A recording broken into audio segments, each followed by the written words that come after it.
Puji Tuhan, saudara-saudara sekalian, jemaat JSS dan teman-teman.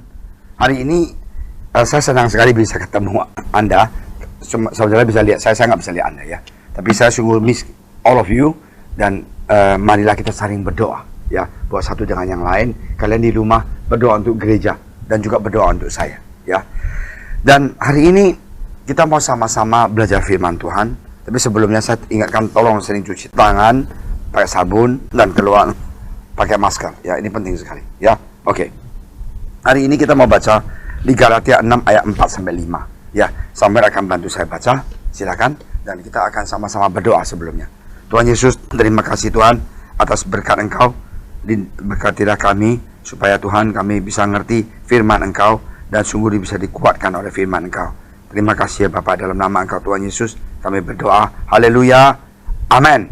Puji Tuhan. Kita sama-sama mendengarkan firman Tuhan. Silakan Samuel. Galatia pasal 6 ayat 4 sampai 5.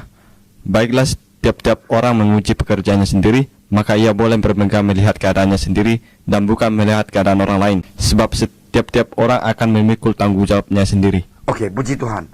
Firman Tuhan mengatakan hari ini bahwa kita ini harus ya, baiklah tiap-tiap orang menguji pekerjaannya sendiri, bukan orang lain. Jadi Rasul Paulus mengatakan kita harus menguji pekerjaan kita. Ya. Nah, bukan melihat orang lain. Nah, kita sering mendengar istilah tidak ada yang gratis di dalam dunia ini. Ini adalah salah satu hukum di dalam dunia ini, seperti hukum tabel tuai. Dan apa yang terjadi? Hukum sebab dan akibat. Kita akan mendapatkan hasil atau akibat dari apa yang kita sudah lakukan, baik atau buruk. Di dalam usaha kita mencapai atau mendapatkan sesuatu, pasti ada harga yang harus dibayar. Nggak bisa bilang, oke, everything is free, gratis semuanya turun. Tidak bisa. Kita harus membayar dengan harga. Misalnya, untuk bisa membeli suatu barang yang berharga, yang mahal harganya, kita membayar harga dengan menabung selama beberapa saat. Ya bukan? Saya ingat kita mau beli rumah, kita harus mau menabung dulu supaya bisa beli rumah. Mau beli mobil, kita harus mau menabung dulu ya, untuk bisa menurunkan berat badan. Ada harga juga yang kita bayar. Jangan lihat samcen, bakso ikan semuanya kita makan. Ayam goreng mentega ya, ke Kentucky makan 5 Kentucky. Bagaimana bisa kita kurusin badan? Kita harus bayar dengan harga.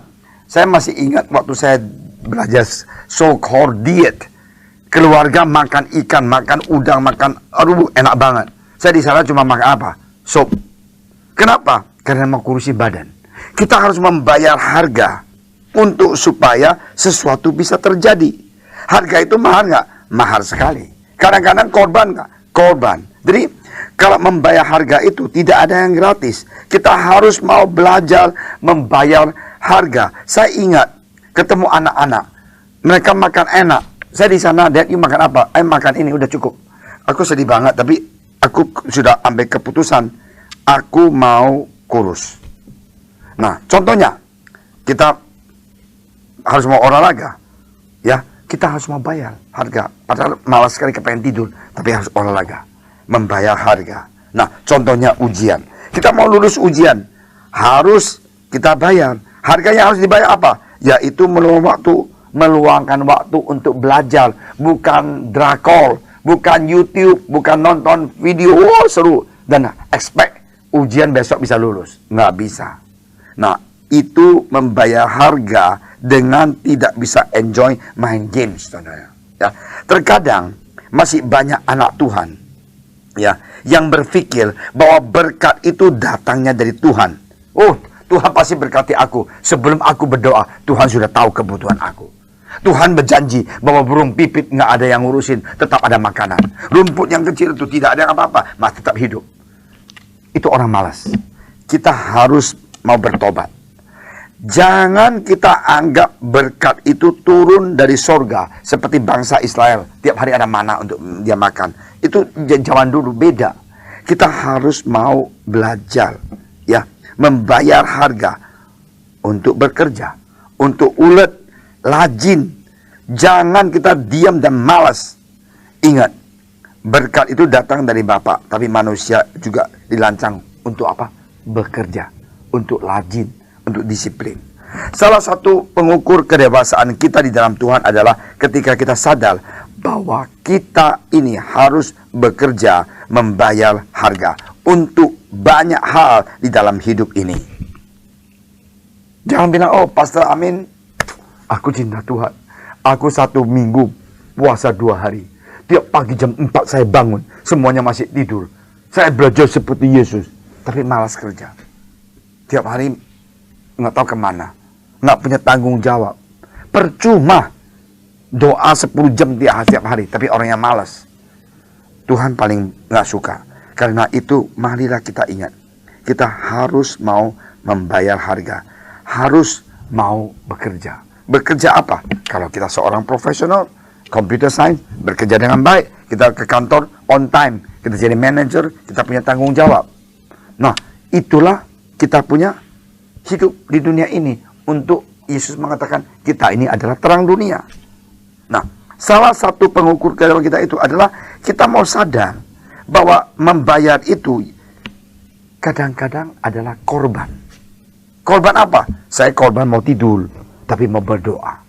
Saya korban mau main games, tapi harus belajar karena besok ujian. Saya korban mau enjoy waktu dengan orang yang saya cintai, karena besok ada tanggung jawab due. Harus mau selesaikan proyek ini. Nah, kita semuanya membayar dengan harga. Ingat saudara sekalian, Tuhan Yesus menembus dosa kita. Dia juga bayar dengan harga yang mahal. Apa yang dia bayar? Dia bayar dengan darahnya. Kayu salib. Dengan darah dia, yang dia di kayu salib itu, darahnya itu, semuanya untuk menebus dosa kita. Jadi karena prinsip membayar harga berlaku saat kita mendapatkan konsekuensi untuk segala hal buruk yang kita lakukan, maupun saat kita mendapatkan hasil yang baik untuk hal-hal yang baik yang kita kerjakan. Ingat, Yesus itu membayar harga dengan sengsara sekali. Korbankan darahnya. Dia boleh saja nggak usah mati di kayu salib, tapi dia tetap bayar harga supaya kita bisa mendapatkan keselamatan. Apakah kita membayar harga untuk menyenangkan dia? I don't know. Anda dan saya harus mau katakan, yes Lord, aku mau. Kita mau belajar untuk mengerti bahwa ada harga yang harus dibayar dalam segala hal. Baik dalam mengejar segala cita-cita dan impian kita, maupun dalam mengikut Yesus. Aku senang sekali. Maupun kita harus mengikut Yesus, kita mau membayar dengan harga. Bagaimana mengikut Yesus membayar dengan harga? Kita harus mau rajin, tanggung jawab untuk balance kita punya hidup. Ya, saya juga ditegur Tuhan. Saya sudah bilang, ditegur Tuhan untuk berdoa di gereja setiap hari. Sebut nama Anda di bawah kaki Tuhan. Ingat, kita harus membayar harga. Marilah kita membuka hati kita untuk memahami pengertian mengenai bayar harga. Bayar harga itu adalah, Tuhan, inilah aku Tuhan. Aku mau main tenis, tapi aku harus berdoa. Haleluya, aku mau main games, tapi aku mau melayani. Nah, itu bayar harga. Bayar harga apa? Saya mau main game hobi, tapi saya karena cinta Yesus, saya mau membayar. Saya mau balas kebaikan Yesus. Sudah berkati saya begitu luar biasa. Saya harus datang berdoa. Dan saya harus membaca firman Tuhan. Harus melayani dengan sukacita, bukan dipaksa. God bless you. Kalau Anda bayar harga, Tuhan akan memberkati kami. Kamu 10 kali lipat. Ya, mari kita sama-sama berdoa. Tuhan Yesus, terima kasih Tuhan atas firman Engkau yang begitu luar biasa. Ingatkan kami semuanya bahwa kami harus mau belajar memikul tanggung jawab kita sendiri. Tuhan, tolonglah kami Tuhan, supaya kami mempunyai kelinduan, kekuatan, dan juga sukacita untuk melakukan tanggung jawab ini, untuk bekerja ya lebih giat, lebih ulet lagi, dan untuk melayani Engkau juga dengan sepenuh hati dan mengasihi saudara seiman dengan sungguh-sungguh. Terima kasih Bapa, dalam nama Engkau Tuhan Yesus kami telah berdoa. Haleluya. Memuji namamu, karena ku tahu ku berkemenangan oleh curahan darahmu. Darahmu Yesus